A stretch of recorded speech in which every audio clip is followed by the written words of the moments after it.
Bienvenue dans cette deuxième partie du chapitre 2, plan de phase bifurcation du cours système non linéaire. Dans cette deuxième partie, on va parler de bifurcation.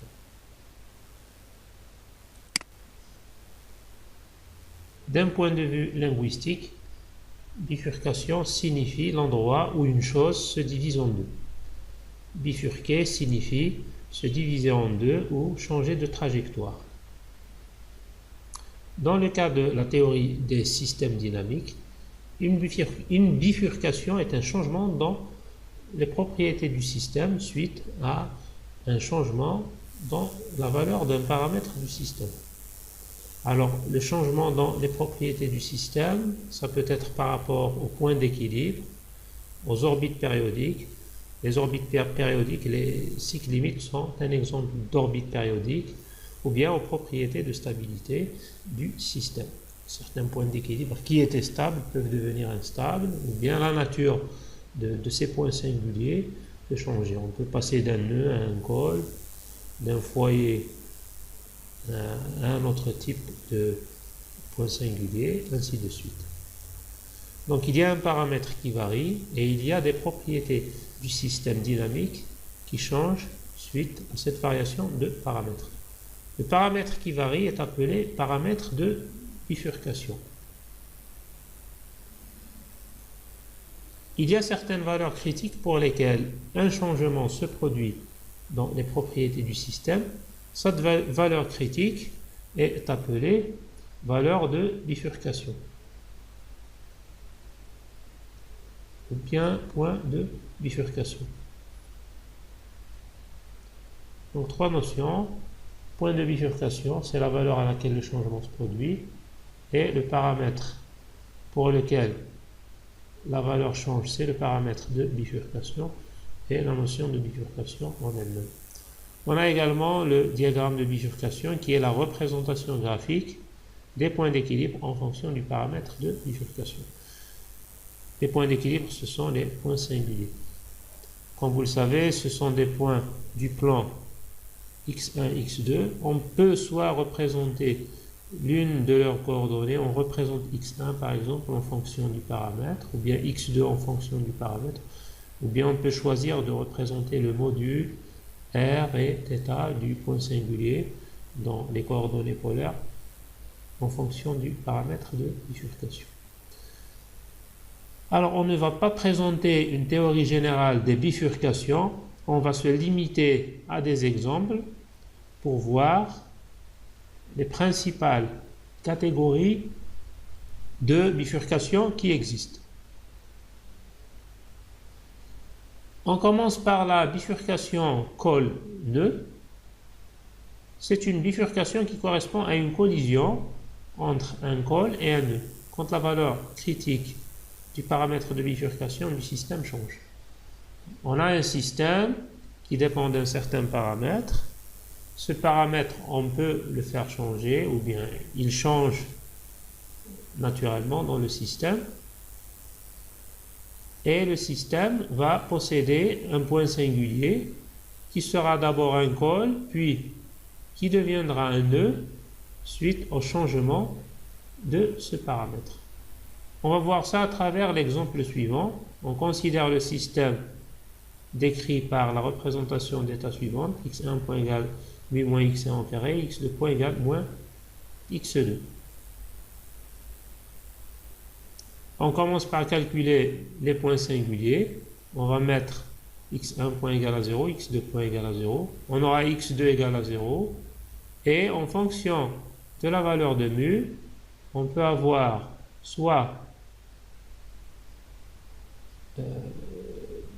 on peut ne pas avoir de point d'équilibre ou bien avoir de points d'équilibre. Donc pour les valeurs de mu positif, le système aura deux points d'équilibre puisqu'on pourra calculer la racine de mu. Pour les valeurs de mu négatives, là on ne va pas retrouver de point singulier. Cette équation ne va pas admettre de solution dans R au carré. En conclusion, pour mu positif, le système possède deux points d'équilibre, racine de mu 0 et moins racine de mu 0. On calcule le linéarisé tangent autour du premier point singulier. On retrouve la matrice jacobienne, qui est la matrice A du linéarisé tangent. C'est une matrice diagonale. Les valeurs propres sont toutes les deux négatives. On peut conclure que pour ce point singulier, il s'agit d'un nœud stable, de valeurs propres réelles, toutes les deux négatives. On linéarise également ce système autour du deuxième point singulier, moins racine de mu 0. On obtient également la jacobienne, qui est toujours une matrice diagonale. On a deux valeurs propres réelles de signes opposés. Il s'agit donc d'un col. On peut ainsi conclure que, même pour le système non linéaire, on aura un nœud stable autour du premier point singulier et un col autour du second. Alors maintenant, qu'est-ce qui se passe? Si la valeur de mu, qui était positive, commence à diminuer. Donc on a un mu positif et on se rapproche au fur et à mesure de 0. Quand on est à mu égale à 0, les deux points singuliers, racine de mu 0 et moins racine de mu 0, vont être confondus. Il y aura une collision entre le nœud stable et le col instable. Quand le mu devient négatif, il n'y a plus de point singulier et on va remarquer un changement qualitatif important dans le portrait de phase du système. La forme des trajectoires de phase va changer. On voit ça dans les diagrammes de bifurcation suivants. On a 3 diagrammes pour différentes valeurs de mu. Là, on a un mu qui est positif. On aura ainsi 2 points singuliers. Le premier point singulier qui est un nœud stable, on voit bien que les trajectoires sont attirées. Et le deuxième qui est là, donc le premier c'est 0 racine de mu, le second c'est 0 moins racine de mu. Là, les trajectoires vont entourer le point singulier, un nœud stable et un col ou un point C. Au fur et à mesure que le mu diminue pour se rapprocher de 0, le col et le nœud vont se rapprocher. Pour mu égale à 0, il y aura une collision entre les deux. Ce qui est représenté sur ce deuxième diagramme. Maintenant, si le mu devient négatif, on voit que toutes les trajectoires vont se diriger, à l'exception bien sûr de ces deux trajectoires, toutes les trajectoires de phase vont se diriger vers moins l'infini.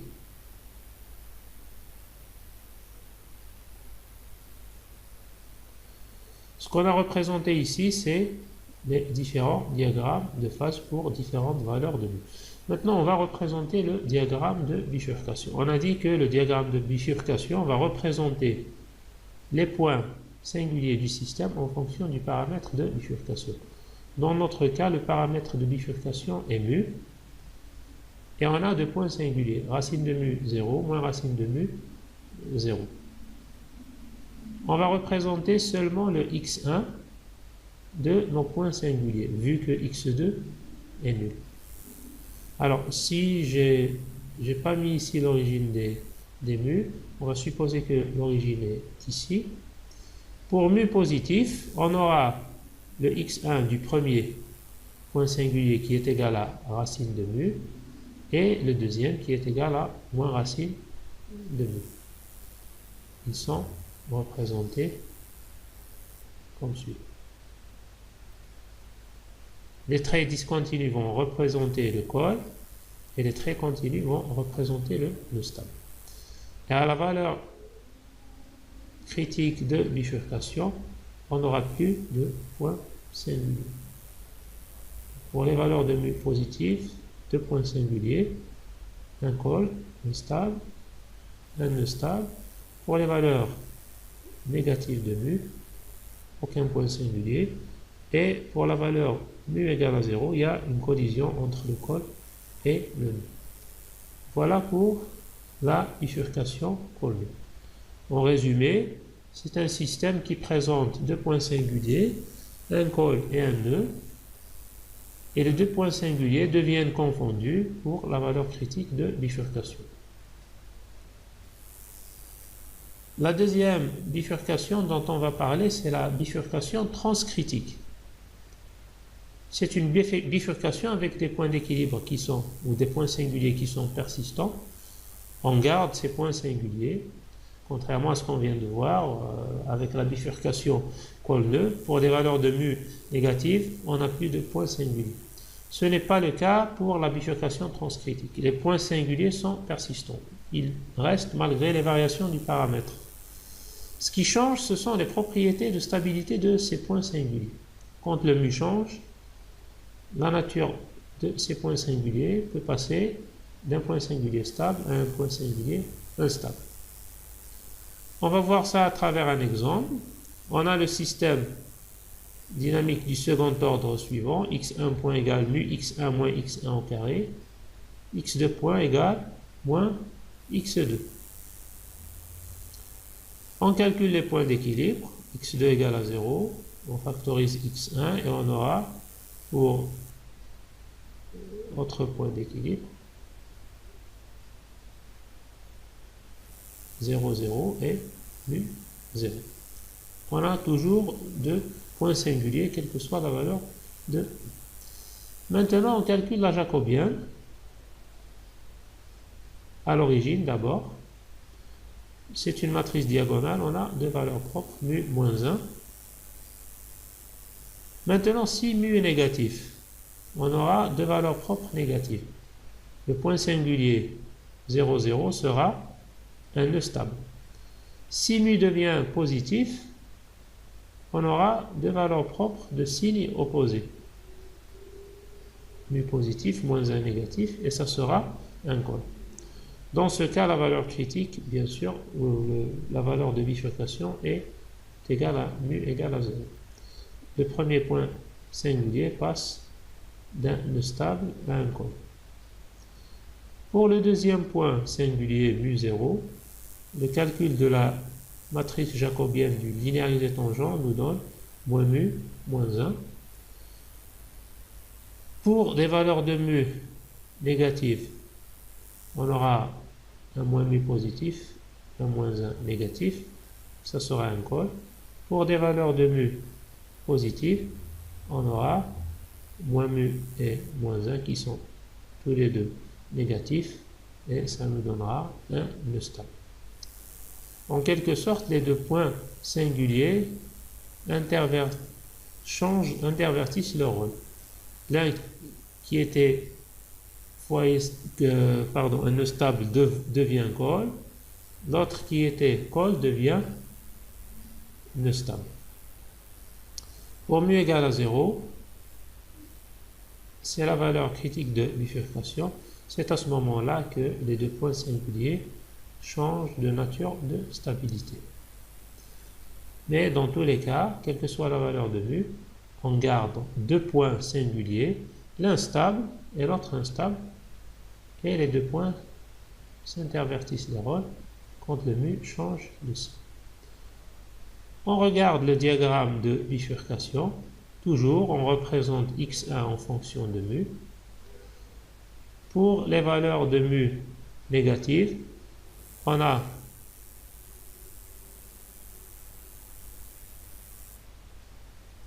représenté ici les deux points singuliers.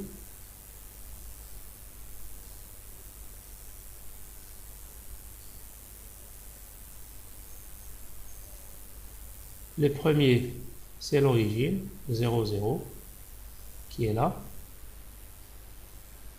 Et le deuxième, c'est mu 0, qui est là.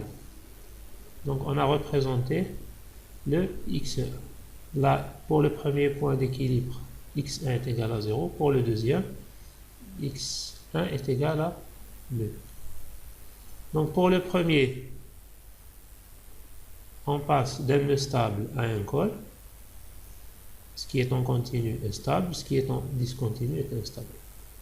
Pour le premier point singulier, là, il s'agit d'un nœud stable, et là, il s'agit d'un col. Pour le deuxième point singulier, racine de mu 0, là, il s'agit d'un col stable, et là, il s'agit d'un nœud. Les deux points, comme on vient de le dire, s'intervertissent les rôles pour mu égale à 0. On va maintenant parler de la bifurcation de Pitchfork. C'est une bifurcation qui correspond à un changement dans le nombre de points d'équilibre. Contrairement à ce qu'on vient de voir avec la bifurcation transcritique, qui garde le même nombre de points d'équilibre, là, le nombre de points d'équilibre va changer avec la bifurcation de Pitchfork. Alors, pourquoi on l'appelle bifurcation de Pitchfork? Fork en anglais veut dire fourchette. On va voir que quand on tracera le diagramme de bifurcation de la bifurcation de Pitchfork, elle pourra avoir la forme d'une fourchette.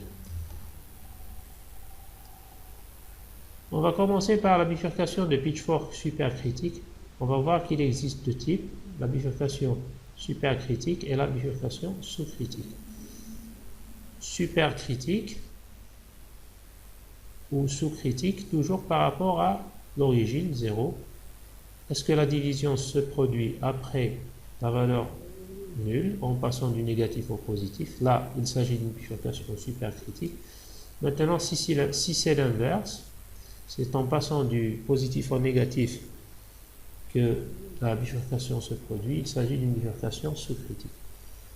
On considère le système dynamique suivant: x1 point égale mu x1 moins x1 puissance 3, x2 point égale moins x2. Alors on peut remarquer une chose, ce système en fait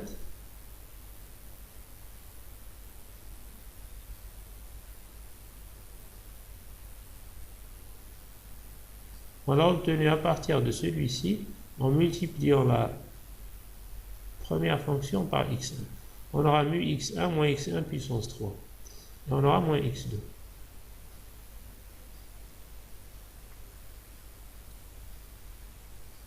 Voilà mu x1 moins x1 puissance 3. Le but en fait est de rajouter un point singulier. Tout à l'heure, il n'y en avait que deux. On va étudier le nombre de points singuliers et la nature des points singuliers de ce système. On va d'abord calculer les points singuliers. On a bien sûr x2 égale à 0. On factorise x1. Là, on a toujours un point singulier qui est 0, 0, quelle que soit la valeur de mu. Par contre, on peut avoir deux autres points singuliers si mu est positif.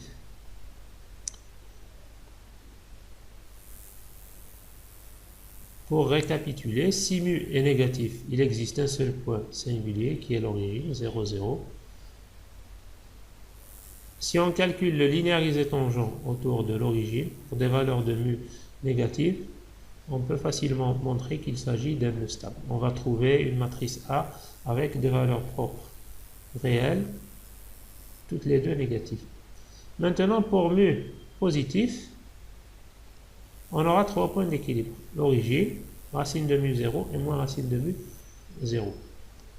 Maintenant, si on calcule le linéarisé tangent autour de l'origine pour des valeurs de mu positives, on va trouver que c'est un col, des valeurs propres réelles de signe opposé. Pour les deux autres points singuliers, racine de mu 0 moins racine de mu 0, on va trouver que ce sont des nœuds stables, des valeurs propres réelles négatives. Le changement par rapport au nombre de points d'équilibre se produit à mu égale à 0. On passe de 1 point singulier à 3 points singuliers. De même, le point singulier origine qui était un nœud stable va devenir un col. Donc il y a à la fois un changement dans le nombre de points singuliers et un changement dans la nature du point singulier origine. On dit que le nœud stable va bifurquer ou va se diviser en trois points singuliers. un col et deux nœuds stables.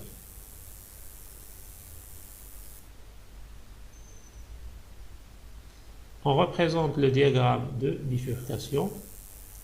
Je rappelle que le diagramme de bifurcation va représenter les points singuliers en fonction du paramètre de bifurcation. Ici, on va représenter le x1 du point singulier. Pour mu négatif, il y a un seul point singulier qui est l'origine, et c'est un nœud stable. Je rappelle qu'on représente en continu les points singuliers stables. Pour mu inférieur à 0, on a un seul point singulier qui a un x1 égal à 0 et qui est stable. Maintenant, si mu devient positif, on aura trois points singuliers, l'origine qui va devenir un col, et les deux autres points singuliers, les nouveaux points singuliers qui seront des nœuds stables. Donc là, l'origine va devenir un stable, elle passe d'un nœud à un col, et on aura deux nouveaux points singuliers qui seront des nœuds stables. La bifurcation se produit ici. C'est l'endroit où le diagramme de bifurcation se divise en trois. On voit bien qu'on a la forme d'une fourchette, d'où l'appellation de bifurcation de Pitchfork. On l'appelle supercritique parce que la division se produit au-delà de l'origine. Toujours dans les bifurcations de Pitchfork, on a une autre catégorie, ce sont les bifurcations sous-critiques. On va voir que la division va se produire en allant du positif vers le négatif, en dessous de 0. La fourchette aura une forme inversée. On considère le système qui est là. En réalité, qu'est-ce qu'on a fait? On a repris le système qui est ici, et au lieu d'avoir moins x1 puissance 3, on aura plus x1 puissance 3.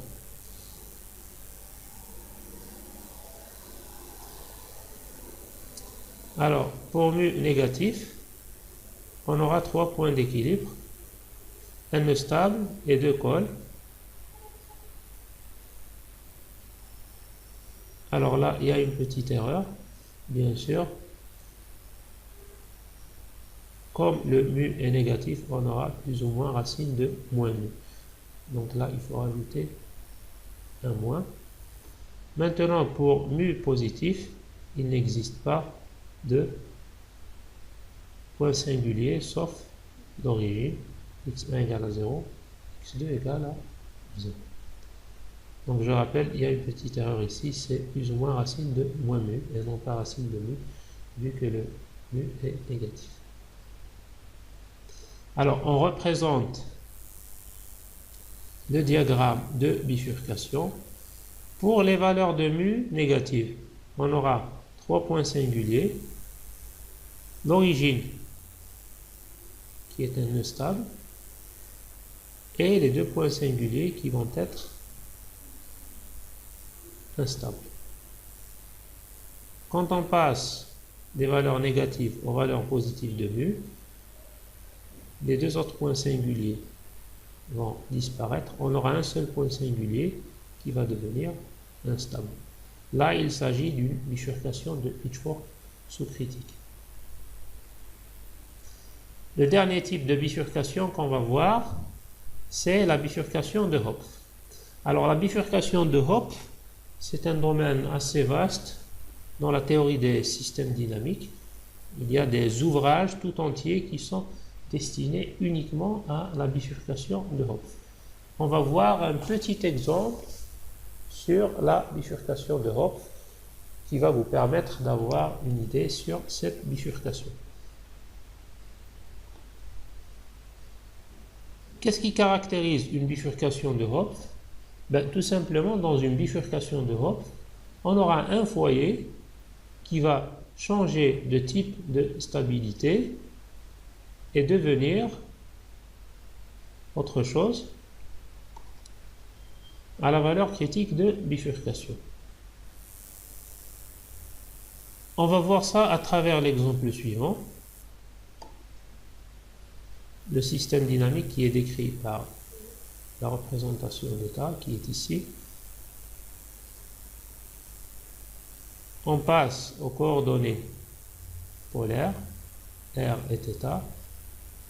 Après calcul, vous pouvez vous entraîner à essayer de faire le passage entre la représentation en coordonnées cartésiennes et la représentation en coordonnées polaires.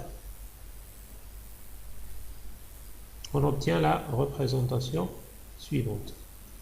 Alors, on peut faire l'analyse, comme on l'a vu avec les exemples précédents, du comportement de ce système. Θ point est égal à 1, les trajectoires vont toujours tourner avec une vitesse constante. Maintenant, qu'est-ce qui va se passer pour R? Pour R point, pardon. On peut sortir le R en facteur, on aura R fois mu moins R au carré.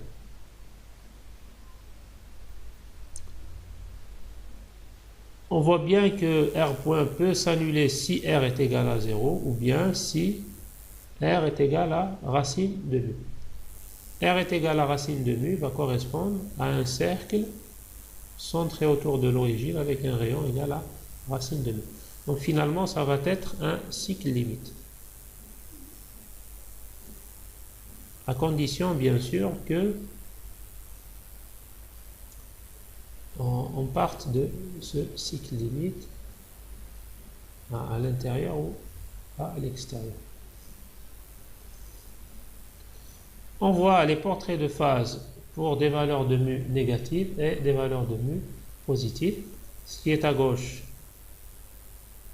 c'est pour les valeurs négatives. On voit bien que si mu est négatif, on aura un foyer stable. On peut le vérifier grâce à cette équation. Si mu est négatif, on aura mu R qui est négatif et moins R3 qui est négatif. Donc finalement, R point sera négatif. Le R va décroître. Et toutes les trajectoires vont être attirées par le point singulier qui est l'origine. Maintenant, si on a un mu positif, le mu positif, on aura un terme qui est positif ici et un terme qui est négatif là. Dans certains cas, on va décroître, dans certains cas, on va croître. Finalement, si on fait une petite analyse, on aura R fois mu moins R au carré. On va étudier le signe de mu moins R au carré.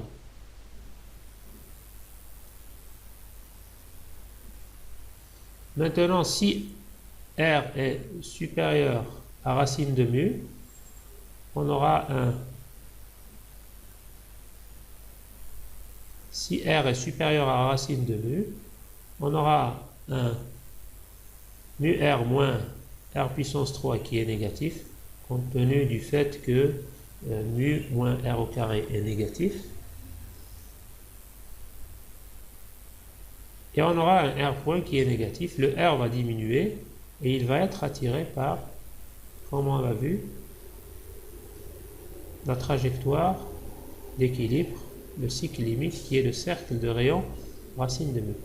Maintenant, si mu est supérieur, ou pardon, inférieur, R pardon, est inférieur à racine de mu, on aura un mu R moins R puissance 3 qui est positif et le R va croître. Les trajectoires vont être de rayon croissant pour être attirées par le cycle limite, le cercle de rayon racine de mu.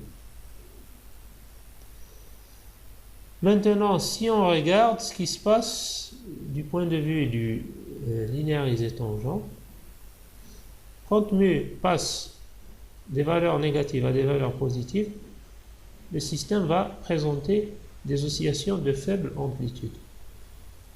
Là, le système aura le comportement d'un foyer stable, ça sera des oscillations amorties.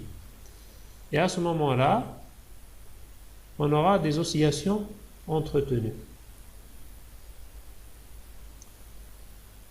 Là, ça sera des oscillations amorties pour des valeurs de mu négatives.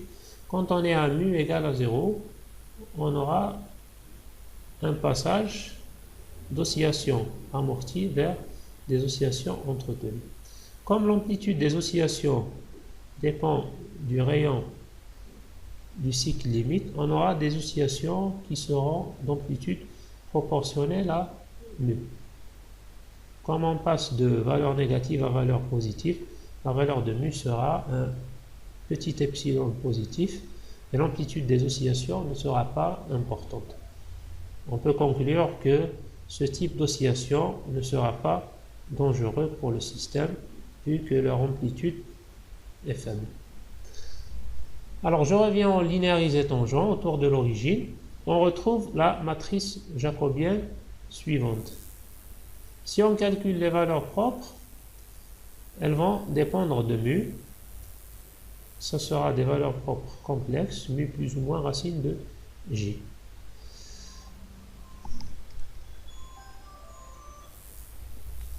Alors, qu'est-ce qui se passe si mu est négatif? Ces valeurs propres vont être dans le demi-plan gauche. Si mu devient positif, les valeurs propres vont passer dans le demi-plan droit. Ce qui se passe en fin de compte, c'est que ces valeurs propres vont traverser l'axe imaginaire quand on passe d'un mu négatif à un mu positif.